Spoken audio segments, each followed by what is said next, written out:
드디어 유로 2024와 코파 아메리카가 끝이 났습니다. 유로는 스페인이 잉글랜드에게 승리하며 우승을 차지했고, 코파는 아르헨티나가 콜롬비아를 잡으면서 우승했습니다. 이 토트넘의 로메로는 월드컵에 이어 메이저 트로피를 또 차지하는 유관력을 뽐냈습니다.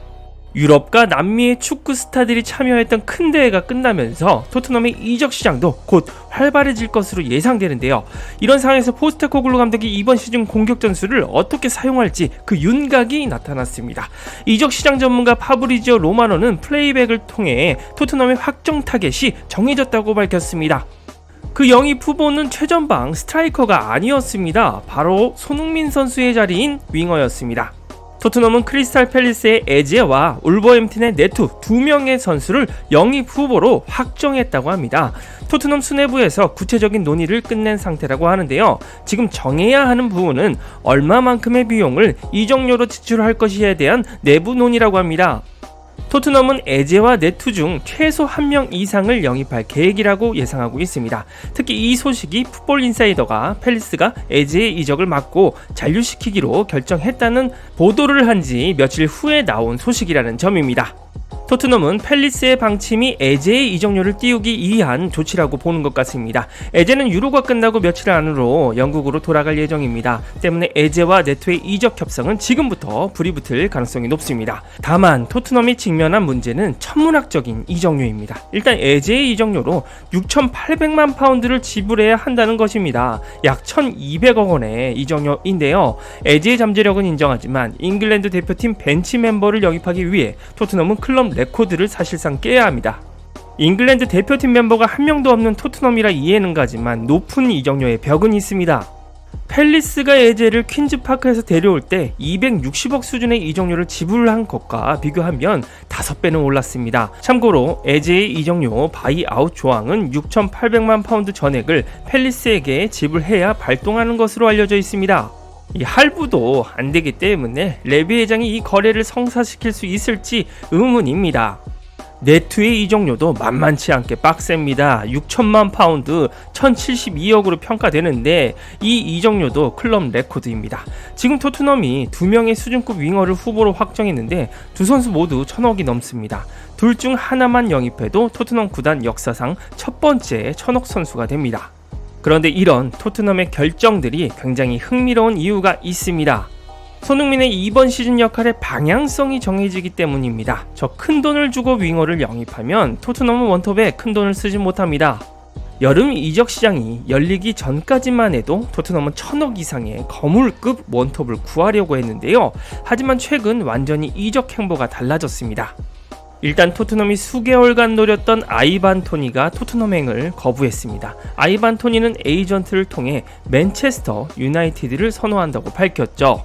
그래도 포스테코글루 감독이 손흥민을 주 포지션인 좌측 윙어로 쓰기 위해 유일하게 선호했던 원톱 옵션이 토니였습니다. 게다가 히샬리송이 이번 시즌 팀을 떠나지 않겠다고 선언하면서 원톱 뎁스가 여전합니다.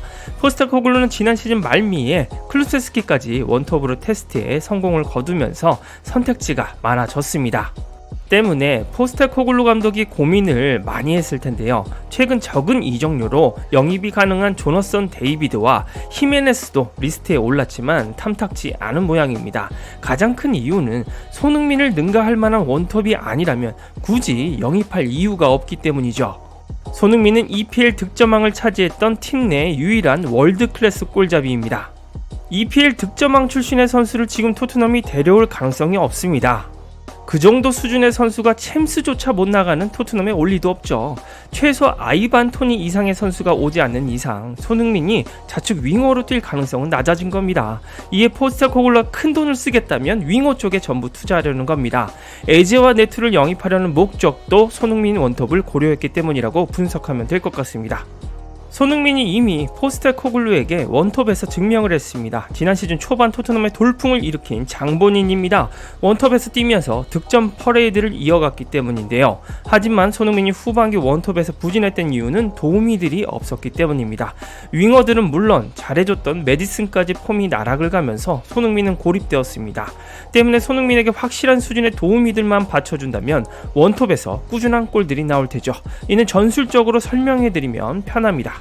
포스테코글루 감독이 선호하는 스타일의 이상적인 원톱은 손흥민입니다. 포스텍은 리그에서 득점왕 경쟁을 할 수 있는 골잡이를 원합니다. 셀틱 시절에서 그가 사용했던 전술을 살펴보면 되는데요. 포스테코글루는 키 170cm의 후루아식 효고를 셀틱에서 원톱으로 사용했습니다.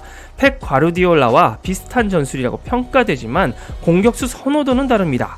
17-18 시즌에 펩과 차이점을 보여주는 부분이기도 하죠. 펩의 경우 원톱에게 좀 더 만능형에 가까운 모습을 원했습니다. 지금 제공권과 몸싸움도 가능한 홀란드를 사용하는 모습을 보면 알 수 있습니다. 하지만 포스테코글루는 빌드업 시에 내려와주는 원톱을 원합니다. 가장 확연히 다른 부분은 포스트 플레이보다는 침투형에 가까운 모습을 보여주길 바랍니다. 포스트 플레이의 경우 본인이 추구하는 전술과는 차이가 있다고 생각합니다. 예외로 키가 크고 경합에 유리한 선수를 쓸 때가 있는데요. 그건 기존의 전술이 제대로 돌아가지 않을 때입니다. 포스테코글루는 플랜 A가 제대로 돌아가지 않을 때만 후반 조커로 경합형 선수를 투입하는 모습을 보여줬습니다. 지난 시즌 초반 손흥민이 원톱으로 나올 때 보여주는 모습은 등지고 공을 받는 것이 아니었습니다. 원터치로 공을 내주고 공간을 찾아 들어가는 모습을 보여줬습니다. 이를 보면 포스테코글루 감독은 속도를 죽이지 않고 빠른 템포로 전진하는 것을 선호한다고 볼 수 있습니다. 포스트 플레이로 다른 팀원들이 전진할 때까지 공을 지키면서 템포를 낮추는 것은 그의 스타일이 아니죠. 셀틱 시절에도 보여줬듯이 빠른 템포 플레이가 제대로 돌아가지 않을 때만 포스트 플레이를 씁니다. 그렇다는 것은 손흥민 원톱을 플랜 A로 가져가고 후반 조커로 히샬리송을 쓰는 방법을 선호할 겁니다. 손흥민은 히샬리송이 교체로 들어왔을 때 왼쪽 오른쪽 측면 어디서나 뛸 수 있습니다. 포스테코글루는 일단 팀 내 모든 선수들이 득점이 가능한 전술을 추구합니다. 인버티드 윙백은 물론 센터백까지 득점하기를 원하죠. 때문에 지난 시즌 로메로는 물론 반더벤까지 득점을 뽑아내는 모습이 나왔습니다. 하지만 기본적으로 포스테코글루는 원톱이 득점을 쓸어 담는 구조를 최우선으로 합니다. 지난 시즌 득점왕은 리그 27골을 뽑아낸 맨시티의 홀란드였습니다.